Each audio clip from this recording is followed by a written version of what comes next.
नमस्कार। फिर से हाजिर हूँ एक नई कहानी के साथ में। मैं हूँ राज। आप देख रहे हैं हाईवे 33। तो दोस्तों, क्या कोई प्रेत आत्मा लड़की किसी लड़के को मजबूर कर सकती है अपने साथ रहने के लिए, उसे शादी करने के लिए? प्रेत आत्मा नाम सुनते ही डर लगता है। क्या प्रेत आत्मा भी किसी इंसान से शादी कर सकती है? मैं तो बोलूँगा बिल्कुल नहीं। लेकिन इस कहानी में आप आगे चलेंगे तो सुनेंगे कि उस प्रेत आत्मा ने एक इंसानी लड़के को कितना मजबूर किया था शादी करने के लिए, उसके साथ रहने के लिए। तो दोस्तों, आज की जो कहानी हमें शेयर किए हैं उनका नाम है शहनवाज। शहनवाज दिल्ली में रहते थे, आज भी हैं, और उनका घर जो प्रॉपर है बिहार में मुंगेर जिला में है। ये घटना लॉकडाउन फर्स्ट की समय की है, जब कोरोना अपना पैर पसार रहा था, उस टाइम की घटना है। तो चलते हैं इनकी कहानी में।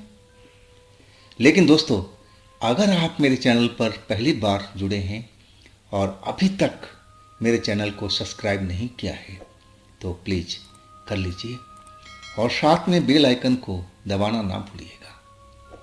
और आपके पास भी दोस्तों कोई कहानी है, कोई घटना है जो आप मुझे भेजना चाहते हैं, तो आप मुझे इंस्टाग्राम पर या मेरे व्हाट्सएप नंबर पर अपनी कहानी को शेयर कर सकते हैं।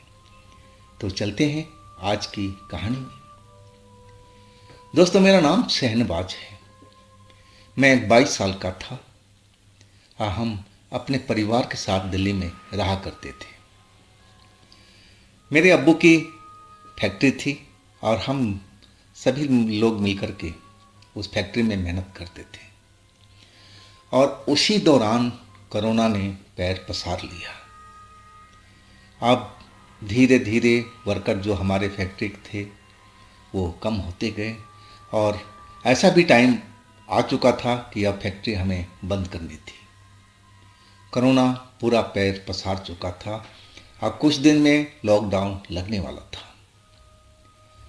अब हमारे जो अब्बू थे और परिवार में आपस में विचार विमर्श करने लगे कि अब हम लोग क्या करें। अब तो फैक्ट्री हमारा बंद हो ही गया, तो हम लोग यहाँ पर क्या करेंगे, क्यों ना गांव चला जाए। इस पर सभी सदस्य ने सहमति दे दी कि हाँ, आप बिल्कुल सही कह रहे हो, अब हम गांव चल के आते हैं। कोरोना जब ख़त्म हो जाएगा तो हम बिहार से दिल्ली आ जाएंगे वापस, फिर अपनी फैक्ट्री खोला जाएगा, काम अपना स्टार्ट हो जाएगा। और इस पर सबकी सहमति बन चुकी थी। अब जो हमारे पास में एक गाड़ी थी, कार थी। अब मैं चाह रहा था कि गाड़ी को यहाँ दिल्ली वाले घर पर ना छोड़ूं, क्योंकि घर में गाड़ी रखने की जगह नहीं थी। गाड़ी हमारी घर के दरवाजे के बाहर रहती थी। हाँ, गाड़ी नई कंडीशन में थी, तो अगर हम छोड़ के जाते हम लोग तो गाड़ी का नुकसान भी हो सकता था, कुछ भी हो सकता था। तो हम उस गाड़ी के द्वारा ही चलने के लिए सोचे। लेकिन इतने लोग गाड़ी में तो आ नहीं सकते थे, तो अब्बू, अम्मी और भी जो मेरे परिवार के लोग थे, हम दो भाइयों को छोड़ करके और उनकी नई नवेली पत्नी, मेरे बड़े भाई का कुछ दिन पहले ही शादी हुआ था। अब हम 3 लोग उस गाड़ी में जाने का प्रोग्राम बना लिए। अब बाकी लोग रेल के द्वारा गांव निकल चुके थे। अब एक रात हम लोग कार से अपना अपना गांव की तरफ निकल पड़े। दोनों लोग ड्राइव करते हुए और हम अपने गांव के करीब पहुंच गए थे 3-4 दिनों में, क्योंकि बीच बीच में हम लोग रुकते जाते थे। अब इतना हम लोग परफेक्ट ड्राइवर तो थे नहीं कि रात दिन गाड़ी को चला पाए, तो जहाँ लगता कि हमें आराम करना चाहिए वहाँ हम लोग आराम भी करते थे। आखिरकार जब हम अपने गांव के सीमा क्षेत्र में पहुँचे तो रात के करीब 1 बज रहा था। मेरी भाभी, भैया पिछली सीट पर थे। अब मैं कार को ड्राइव कर रहा था। और मैं सिगरेट पीता था, लेकिन परिवार के लोगों से छुप करके। यही मेरे में एक ऐप थी सिगरेट की। और रास्ते में आदमी मैं भैया के सामने भी सिगरेट नहीं पीता था। जहाँ मुझे तलब लगती मैं कोई न कोई बहाना बना करके गाड़ी रोक लेता, बाथरूम जाने का बहाना, कुछ और बहाना, अब मैं सिगरेट का चस्का मार कर आ जाता। अब जो मेरा गांव था बिल्कुल नज़दीक आ चुका था। अब मुझे अब सिगरेट की तलब लग रही थी। रात का 1 बज रहा था कि मुझे पता था कि हम गांव में अपने घर में जाएंगे तो हम सिगरेट तो पी नहीं पाएंगे। अब सुबह ही हो सकता है कि कहीं हम खेत वगैरह में जाएं तो पॉसिबल था, लेकिन घर में तो मैं पी ही नहीं सकता था। इसलिए सोच रहा था कि मैं यहीं गाड़ी रोक करके और सिगरेट का कस लगा लिया जाए। अब मैं अपने गांव के करीब कच्ची सड़क पर चल रहा था और एक जगह मैंने गाड़ी रोक ली। जिस जगह पर मैंने गाड़ी रोकी थी वहाँ एक बरगद का बड़ा सा पेड़ था और उस पेड़ के पास ही मैं अपनी गाड़ी को रोका था। मैं पीछे देखा तो भैया भाभी पिछली सीट पर सो रहे थे और मैं गाड़ी रोक करके आराम से मैं बाहर निकल आया। बाहर निकल करके आकर के और देखा एक बार कि हाँ अभी भी लोग सो रहे हैं, तो मुझे सिगरेट पी लेना ही चाहिए। और वही मैंने किया, सिगरेट सुलगा लिया और कस लगाने लगा। अब सिगरेट जल्दी जल्दी पीता जा रहा था और सिगरेट अब ख़त्म होने लगी थी। और तभी मुझे पेड़ के पास में एक सफ़ेद कपड़ों में एक लड़की बैठी हुई दिखाई दी और वो भी मेरी नज़र नहीं पड़ती, क्योंकि एक लड़की की सिसकियों की रोने की आवाज़ आ रही थी। और तभी मेरा ध्यान पेड़ के पास में गया। मैंने देखा कि सफ़ेद कपड़ों में एक लड़की घुटनों में सर छिपाए हुए और रोई जा रही है। पहले धीरे धीरे, शायद वो मुझे देख करके अब तेज रोने लगी थी। अभी मैं सिगरेट कस ले रहा था और फिर मैं सिगरेट को फेंका और उसकी तरफ बढ़ गया। मुझे लगा कि ये शायद हमारे गांव की लड़की है, गांव की ही है, क्योंकि गांव मेरा बहुत नज़दीक था। दूसरी साइड भी एक गांव था, हो सकता है उस गांव की लड़की हो। मैं क्लियर नहीं था कि आखिर वो लड़की किस गांव की है, क्योंकि अभी तक मैं उसका शक्ल तो देखा नहीं था। अब मैं तेज कदमों से चलता हुआ पेड़ के पास में पहुंच गया। जब वहां पहुंचा तो देखा लड़की घुटनों में अपना सर छिपाए और रोए जा रही है। उसकी रुलाई देख करके मैं बोल पड़ा कि अरे कौन हो तुम? इतनी रात को तुम इस बरगद के पेड़ के नीचे क्यों बैठी हो? कौन सी गांव की हो? क्या हुआ है तुम्हारे साथ में कि तुम रोए जा रही हो? वो लड़की अब घुटनों से अपना सर बाहर निकाला। मैं देख करके हैरान रह गया था। इतनी सुंदर लड़की थी वो। मैं उसकी सुंदरता पर कहा जाए तो मैं देख करके एकदम हैरान था। वो सुंदर लड़की इस रात को इस बरगद के पेड़ के नीचे में क्या हो गया उसके साथ में कि रोई जा रही है? उसकी आंखों से आंसू गिर रहे थे। अब मैं पूछने लगा कि अरे क्या हुआ है, कुछ तो बोलो, क्या हुआ तुम्हारे साथ में? क्या किसी ने तुम्हारे साथ में कोई शरारत किया है, कोई बदमाशी किया है? कुछ तो बात हुई होगी ना, तो तुम बताओ सही। मैं पलटकर देख भी रहा था, अभी मेरे भैया भाभी गाड़ी में सोए दिखाई दे रहे थे। अब मैं उस लड़की के पास खड़ा मैं पूछ रहा था कि क्यों तुम रो रही हो, क्या हुआ है तुम्हारे साथ में? और तभी वो लड़की कहने लगी कि मेरे साथ नहीं, मेरे छोटे भाई के साथ में हुआ है। हम लोग दूसरे गांव के रहने वाले हैं और हम रास्ते में आ रहे थे, तभी कुछ बदमाशों ने मेरे भाई को पकड़ लिया और इस तरह उंगली दिखाते हुए बोली कि उधर उसको ले गए। शायद उसको मारना पीटना चाहते हैं, पता नहीं क्या करना चाहते हैं। आप चल के मेरे भाई को बचा लो। मैं उसकी बात सुनकर के हैरान था कि आखिर इतनी रात को इसका छोटा भाई और ये लड़की आखिर गांव से बाहर क्यों निकले थे। लेकिन इतना पूछने का सही टाइम नहीं था। मैं कहने लगा कहाँ पर, किस जगह में। वो लड़की उठ करके खड़ी हो गई और कहने लगी कि इधर गए हैं। अब वो लड़की आगे आगे चल रही थी और मैं उसके पीछे पीछे। बरगद का पेड़ से थोड़ा खेत साइड में वो लड़की चली गई और मैं उसके पीछे था। आगे में वो साइड में थोड़ा जंगल जैसा माहौल था और उस जंगल में वो लड़की आकर के घुस गई। कहने लगी कि इसी साइड में मेरे भाई को पकड़ के वो बदमाश ले गए। और तभी मुझे वो उसका जो भाई था वो मुझे दिखाई दे दिया। वो बिल्कुल चुपचाप खड़ा और रोए जा रहा था। मुझे वो दिख गया था। मैं कहने लगा कि बस वो दिख गया है, उसके पास तो कोई बदमाश नहीं है। तुम तो कह रही थी कि इसके आसपास में बदमाश है, इसको लेके आए हैं, लेकिन यहाँ तो कोई बदमाश नहीं है। अब मैं उस लड़की के पास में पहुँच गया जो उस लड़की से छोटा ही था। वो लड़का अपनी बहन की तरह ही बिल्कुल क्यूट दिख रहा था। गोरा सा लड़का, सुंदर दिख रहा था। अब वो रो रहा था। अब मैं उसको चुप कराने लगा। अरे छोटे, चुप हो जा। कौन था तेरे साथ में, कौन लोग थे जो तुझे पकड़ के लाए थे। अब वो लड़का अब रोता रोता अचानक चुप हो गया। अब उसके चेहरे पर मुस्कान दौड़ पड़ी थी। अब वो मेरा हाथ को पकड़ लिया। मैं सोचा कि छोटा सा बच्चा है, शायद मुझसे घुलने मिलने की कोशिश कर रहा है, इसलिए वो हंस भी रहा है, मुस्कुराहट है उसके चेहरे पर। अब मैं कुछ समझ भी नहीं पाया था। और वो लड़का देखते ही देखते एक शैतान की तरह बन चुका था। अब मैं उस लड़की की तरफ देखने लगा। अब वो लड़की भी मेरे सामने आकर के खड़ी हो गई थी।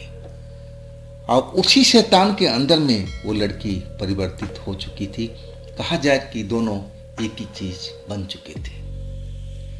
वो लड़का तो गायब हो चुका था। अब उसकी जगह पर वही लड़की जो सुंदर सी थी अब आ चुकी थी और वो मेरा हाथ पकड़ रखी थी। अब मैं अचानक इस जो बात मेरे साथ में हुई, जो घटना मेरे साथ में सब जल्दी जल्दी घटा। अब मैं चिल्ला पड़ा डर के मारे, क्योंकि मैं देख चुका था कि ये लड़की भी शायद कोई भूत प्रेत है या चुड़ैल है और इसका भाई भी शायद वही था। लेकिन भाई तो बस एक छलावा की तरह था। शायद ये लड़की ही अपना भाई बना रखी थी और वो थी दोनों एक ही चीज। मुझे अब सब कुछ समझ में आ चुका था। और वो लड़की अब मेरा हाथ पकड़ करके और जंगल के अंदर और खींचते जा रही थी। अब मैं जोर जोर से चिल्लाने लगा, अपने भाई को आवाज़ देने लगा और मेरे भाई के कान में आवाज़ पहुंच गई और जल्दी से उतर करके और गाड़ी से हमारी तरफ में दौड़ पड़ा। मेरा नाम लेकर के चिल्लाया जा रहा था, शहनवाज शहनवाज, तुम ठीक हो ना, तुम वहाँ पर क्या कर रहे हो। और जब वो हमारे पास में आया तो लड़की गायब हो चुकी थी। अब मैं बिल्कुल घबराया हुआ, डरा हुआ और ऐसा लग रहा था कि वो लड़की मेरे शरीर के अंदर में प्रवेश कर गई है, घुस चुकी है। ऐसा मेरे शरीर में ऐसा अनुभव हो रहा था। मेरा शरीर बिल्कुल भारी भारी सा हो चुका था और सर चकरा रहा था। अब मैं भरभरा करके जैसे जमीन पर गिर गया था। अब उसी वक्त हमारे जो अब्बू थे गांव पर थे। अब हमारी उनसे फ़ोन पर बात होती हुई आ रही थी कि हम लोग यहाँ पहुँच गए हैं, अब थोड़ी देर में हम गांव में पहुँचने वाले हैं। तो वो लोग हमारी इंतज़ार करके और हमें ढूंढने के लिए उस रास्ते पर आ गए थे, जिस रास्ते पर वो बरगद का पेड़ था। हालांकि उन्होंने हमें मना किया था कि बरगद का रास्ता, जो बरगद का जिस रास्ते में पेड़ है ना, उस रास्ते से मत आना।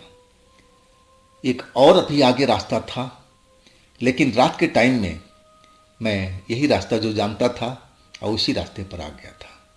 मेरे अब्बू को पता था कि इस रास्ते पर कुछ भूत प्रेत दिखाई देते हैं, इसलिए मुझे मना किए थे, लेकिन मैं उनका कहना नहीं माना था। अब तो जो होना था वो तो हो चुका था। अब्बू और हमारे घर के और भी सदस्य आ चुके थे और हमें उठा करके गाड़ी में डाला गया, जो मैं बेहोश हो चुका था। मेरा भाई गाड़ी चला करके अब घर ले गया। घर पहुंचे तो मुझे तो कोई होश ही नहीं था। ये वो लड़की मेरे ऊपर में सवार हो चुकी थी और मैं तो बस बेहोशी में था। उस लड़की ने मेरे शरीर पर काबू कर रखा था। अब घर पहुंचे तो सब लोग परेशान थे। अब्बू को समझ में नहीं आ रहा था कि इतनी रात को हम लोग क्या करें, कौन सा उपाय करें कि हमारा शहनवाज सही हो जाए। अब अब्बू के एक जानकार थे, सूरज, जिनको हम सूरज चाचा कहते थे, और वो एक तांत्रिक थे। उनके दिमाग में वही बात कौंधा कि क्यों ना सूरज को बुलाया जाए, शायद सूरज ही इस मामले को देख सकता है। और उस रात को ही मेरे अब्बू ने सूरज चाचा को बुला कर के लाए। सूरज चाचा आकर के देखे, मामला वो समझ चुके थे।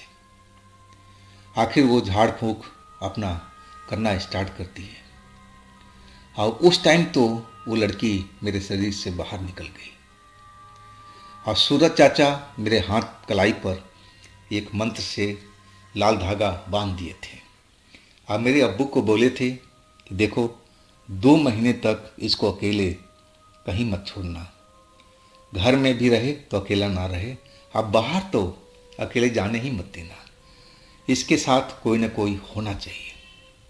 अगर आप अकेले इसको छोड़ दोगे तो लड़की इस पर फिर हावी होने की कोशिश करेगी। अब मैं होश में आ चुका था और स्वस्थ भी था, कोई दिक्कत भी नहीं थी, सुबह हो चुकी थी। और सूरज चाचा हमें बताने लगे कि जिस बरगद का पेड़ के पास में वो लड़की दिखी थी, वो लड़की सालों पहले यहाँ पर सुसाइड कर लिया था। उसकी घरेलू कोई कारण होगा, इसी वजह से वो एक प्रेत आत्मा बन चुकी है, चुड़ैल बन चुकी है। अब मैं कहानी सुनकर के जब मैं होश में था तो डर तो लगा था कि मेरे ऊपर में कोई चुड़ैल का साया आ चुका था। जो लड़की मैंने देखा था, इतनी सुंदर लड़की थी वो, और ना जाने कैसे वो चुड़ैल बन चुकी थी, कैसे वो उसके साथ में क्या हुआ था, मुझे कुछ भी नहीं मालूम था। खैर धीरे धीरे मैं बिल्कुल स्वस्थ होने लगा था और स्वस्थ हो ही गया था, कोई परेशानी मेरे साथ में नहीं थी। वाकई में जो सूरज चाचा ने लाल धागा बांधा था वो काम कर रहा था। अब करीब 1.5 महीना बीत चुका था और उसी बीच में एक रिश्तेदार के यहाँ पर कोई फंक्शन था और उसमें जाना था हम लोग को। तो 1.5 महीना बीतने के बाद में अब घर के लोग भी लापरवाह हो चुके थे कि अरे अब क्या होगा, अब तो लाल धागा बांधा हुआ है और सूरज ने बोले रखा है कि अब ठीक है, अकेले नहीं छोड़ना है बस।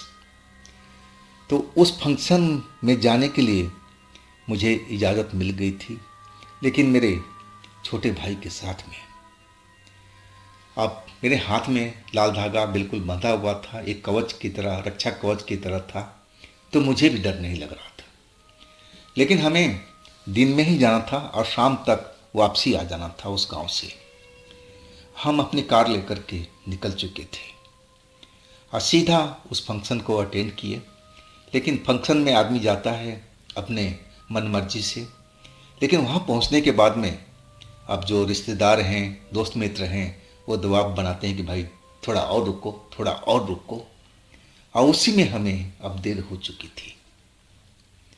जब हम लोग वहाँ से निकले तो रात के 9 बज चुका था हम अपने रिश्तेदार से बोल रहे थे कि भाई हमें घर पहुंचना है, गांव जाना है, जल्दी निकलना है, लेकिन सब लोग कह रहे थे भाई तुम्हारे पास में तो कार है, तुम तो कभी भी फुर्स से अपनी गाड़ी में बैठोगे और चल दोगे, तो रुको ना, थोड़ा पार्टी एंजॉय करो, हम लोग से बातचीत करो। और वही हुआ।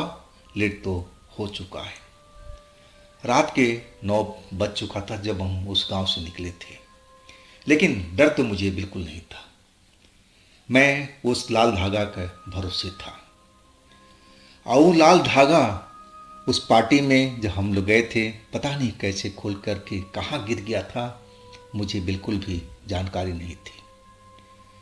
अब वो लाल धागा तो मेरे हाथ में था ही नहीं, हमारी भी नज़र अपने हाथ में नहीं पड़ा। मुझे तो बिल्कुल विश्वास था कि लाल धागा मेरे हाथ में बंधा हुआ है, हमारे साथ तो कुछ अनिष्ट हो ही नहीं सकता। गाड़ी लेकर हम निकल गए थे, और 2-3 घंटे का तो सफ़र था वहाँ से, और संजोग से उसी रास्ते से हम वापस आ रहे थे, वही बरगद वाला रास्ता। और मेरा छोटा भाई था, हम लोग आपस में बात करते हुए और आ रहे थे, गाड़ी मैं ही चला रहा था। और जब बरगद के पास में आ चुके थे, और तभी ना जाने क्यों मेरी गाड़ी रुक गई, एकदम से इसका इंजन बंद हो गया था। अब दिल में एक घबराहट सी तो हुई कि आखिर इसी जगह पर मेरी गाड़ी क्यों रुकी है।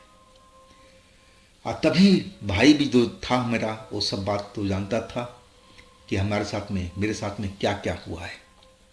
और उसकी नज़र मेरी कलाई पर पड़ी, और वो चिल्लाते हुए बोला, अरे भाई, वो लाल धागा कहाँ गया तुम्हारे हाथ में से। मेरी नज़र मेरी कलाई पर पड़ी, तो देखता हूँ तो लाल धागा वाकई नहीं है। अब तो मेरा जो जीत सन्न सा रह गया था। और उसके बाद में वही हुआ जिसकी हम कल्पना नहीं कर सकते। वो लड़की उसी बरगद के पेड़ के पास में मुझे नजर आई, वो भी सफ़ेद, उसी कपड़े में, और वो मुस्कुराती हुई मेरी तरफ आ रही थी कार के साइड में।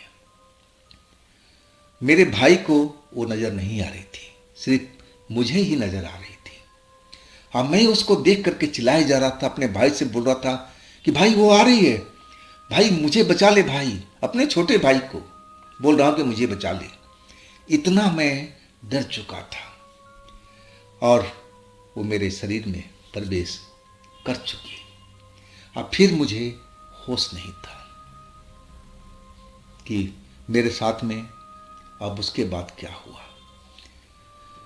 जब मुझे होश आया तो फिर सुबह हो चुकी थी। मेरे भाई चिल्लाते हुए गांव की तरफ भागा था, और गांव वालों ने फिर हमारे घर में खबर किया, और फिर वहाँ से घर के परिवार के सारे लोग उस बरगद के पेड़ के पास में पहुँचे थे। और मैं ड्राइविंग सीट पर ही बेहोश पड़ा हुआ था। मैं अपना होश में था ही नहीं, ड्राइविंग सीट पर बैठे बैठे ही बेहोश सा हो गया था। अब मुझे ड्राइविंग सीट से हटा करके पिछली सीट पर डाला गया, अब मेरा बड़ा भाई गाड़ी चला करके चला। अब जो हमारे परिवार के लोग थे बिल्कुल डर चुके थे, क्योंकि उन्होंने भी देख लिया था कि मेरे कलाई के पास में जो कलाई में धागा नहीं था, लाल धागा, जो मेरी रक्षा कवच था। अब उसी रात को सूरज चाचा को बुलाया गया। सूरज चाचा आए नाराज होते हुए। उनको पता लग चुका था कि जो हमने लाल धागा बांधा था कवच के रूप में, वो कहीं गुम हो चुका है। नाराज तो थे ही वो, घर वालों पर गुस्सा अपना दिखाने लगे। मेरे अब्बू का जिगरी दोस्त थे सूरज चाचा, दोनों एक दूसरे से बहुत प्यार करते थे। अब मेरे अब्बू कहने लगे कि सूरज गुस्सा थूक, अब देख क्या करना है, कैसे मेरा बच्चा बचेगा इस जंगल से, इस चुड़ैल के जंगल से। अब सूरज चाचा कहने लगे देख भाई, अब मेरे बस की बात नहीं है, अब तो आपका लड़का ही जो कुछ कर सकता है तो वही कर सकता है, मैं तो कुछ नहीं कर पाऊंगा। अब घर के लोग हैरान थे, परेशान थे कि आखिर सूरज बोल क्या रहा है, लड़का जो बेहोश है, जिसके ऊपर में वो चुड़ैल सवार है, वो भला कैसे क्या करेगा। लेकिन सूरज चाचा समझाने लगे कि देखो, मैं उसको अभी होश में लाता हूँ और फिर उस लड़की की आत्मा से पूछता हूँ कि आखिर वो चाहती क्या है। तुम्हारे सामने सब कुछ करूँगा, तुम लोग बैठ जाओ, अब फिर तुम सुनो और देखो। उसके बाद सूरज चाचा मेरे ऊपर अपना जादू मंत्र झाड़ फूक करने लगे थे। मेरे अंदर में जो घुसी आत्मा थी उस लड़की की, अब सूरज चाचा से बात करने लगी थी अपने ही अंदाज में। सूरज चाचा उससे पूछ रहे थे कि बता तो कौन है और क्यों इस बच्चे को परेशान कर रखी है, तो इसको छोड़ करके चला जा। लेकिन वो लड़की बिल्कुल मना कर रही थी। वो कह रही थी कि लड़का मुझे पसंद आ गया है और मैं इसके साथ ही अब रहना चाहती हूँ, एक पत्नी की तरह। आप लोग मुझसे इसे अलग नहीं कर सकोगे, कभी भी नहीं। अगर आप लोग अलग करने की कोशिश करोगे तो मैं इसकी जान ले लूँगी और इसकी आत्मा लेकर के साथ रहूँगी, लेकिन रहूँगी ज़रूर। या तो फिर आप लोग दोनों चीज़ में से एक कर लो। आप जो मेरे घर के परिवार थे उसकी बात सुनकर के सहम गए थे और अब्बू से मेरे सूरज चाचा कहने लगे कि देख लिया, सुन लिया ना, ये लड़की अब तेरे बच्चे को छोड़कर जाने वाली नहीं है। अब जो कुछ भी कर सकता है तेरा बच्चा ही कर सकता है। अब फिर सूरज चाचा उस मेरे शरीर के अंदर जो लड़की बैठी हुई थी उससे बात करने लगे। वो कहने लगे कि देख, आखिर तू इस बच्चे को कैसे छोड़ेगी, कोई तो उपाय होगा, तो ही बता। वो हंसते हुए कहने लगी कि हाँ, इसकी तू मेरे से शादी करा दे, एक रात गुजारने दे इसके साथ में, और फिर मैं वादा करती हूँ कि इसको छोड़ दूंगी। अब सूरज चाचा उससे कस्में खिलाने लगे कि तू सच बोल, सच बोलोगी तभी हम ये तेरा वादा पूरा करेंगे। वो जो आत्मा थी मेरे शरीर के अंदर में, वो कहने लगी कि हाँ, मैं अपने वचन से मुकरूंगी नहीं, जो मैं कह रही हूँ वही करूँगी। आखिरकार हमारे परिवार के सदस्य के सामने सूरज चाचा बात करने लगे कि आप लोग बताओ क्या करना है, क्या इसके साथ में एक रात गुजारने दिया जाए, आप लोग तैयार हो? अब इसके अलावा कोई दूसरा ऑप्शन नहीं है, नहीं तो ये आत्मा, ये चुड़ैल जो बच्चे के अंदर में है उसको नुकसान पहुंचा सकती है या कुछ भी कर सकती है। आखिरकार हमारे अब्बू, परिवार के लोग मान गए थे कि सूरज जो करना है कर, लेकिन इस चुड़ैल से मेरे बच्चे को बचा ले। आखिरकार सूरज चाचा उस लड़की से जो मेरे अंदर में थी उससे बात कर लिए कि चल, तेरा शर्त मुझे मंजूर है, तुझे एक रात में देता हूँ, और इसके बाद में अगर तू नज़र आई तो देख ले मैं क्या कर सकता हूँ। वो लड़की हंसते हुए कहने लगी कि नहीं, मुझे मंजूर है, जैसा तुम कहोगे वैसा ही मैं करूँगी। एक रात गुजारने के बाद मैं इसके शरीर से सदा के लिए चली जाऊँगी, दोबारा इसके शरीर में कभी भी प्रवेश नहीं करूँगी। आखिरकार मेरे साथ एक रात उसके साथ गुजारना पड़ा था। अब मुझे तो कुछ पता भी नहीं कि मेरे साथ में हो क्या रहा है, मुझे इसके बारे में कोई भी जानकारी नहीं थी। ये सब जानकारी तो जब मैं होश में आया था, सही हो गया था, और तब परिवार के लोग मेरे से सब कुछ बताए थे कि तेरे साथ में ऐसा ऐसा हुआ था। अब फिर एक कमरा में, जिसे कहा जाता है सुहाग रात मनाना, उसी जैसा मेरे साथ में हुआ था। लेकिन मुझे कुछ भी नहीं मालूम था। जब सुबह हो गई तब मुझे अपने आप होश आ चुका था, क्योंकि वो लड़की मेरे शरीर को छोड़ चुकी थी। हाँ, मैं बिल्कुल अस्त व्यस्त पड़ा हुआ था, मेरे शरीर पर कपड़े नाम का कोई भी चीज़ नहीं था। मैं अपने हालात देख करके बिल्कुल डर चुका था कि मैं इस अवस्था में क्यों हूँ। लेकिन परिवार के लोग सब जानते थे कि मेरे साथ में क्या हुआ होगा रात में। वो लड़की जो वादा किया था उसको उसने पूरा किया और फिर वो मेरे शरीर को छोड़ करके चली गई थी सदा के लिए। और कभी भी वो मुड़ करके मेरे शरीर में प्रवेश नहीं किया, ना मुझे दिखाई दिया। लेकिन डर का आलम इतना बना रहा था कि हम लोग जैसे कोरोना का खात्मा शुरू हुआ, कोरोना की स्पीड कम पड़ने लगी, अब ट्रेन वगैरह चलने लगी, तो हम लोग दिल्ली लौट आए थे। और इसके बाद तो मैं गांव जाने के लिए भी कोई कहता है तो सोचता हूँ कि जाऊँ कि ना जाऊँ, इतना डर लगता है। और उस घटना को जब याद आता है मुझे तो वाकई डरने वाली बात ही थी, तो आज भी मैं सिहर जाता हूँ। तो दोस्तों, ये थी शाहनवाज की अपनी आप बीती। अगर आपके पास भी ऐसी कोई घटना है जो आप मुझे बताना चाहते हैं तो मेरे व्हाट्सएप नंबर पर ज़रूर शेयर कीजिएगा। और इस चैनल को भी अपना प्यार दीजिए, लाइक दीजिए, सब्सक्राइब कीजिए। फिर हम मिलते हैं अगले रोज़ एक नई तरह की कहानी में। आप लोग अपना बहुत ही ख्याल रखिएगा। नमस्कार।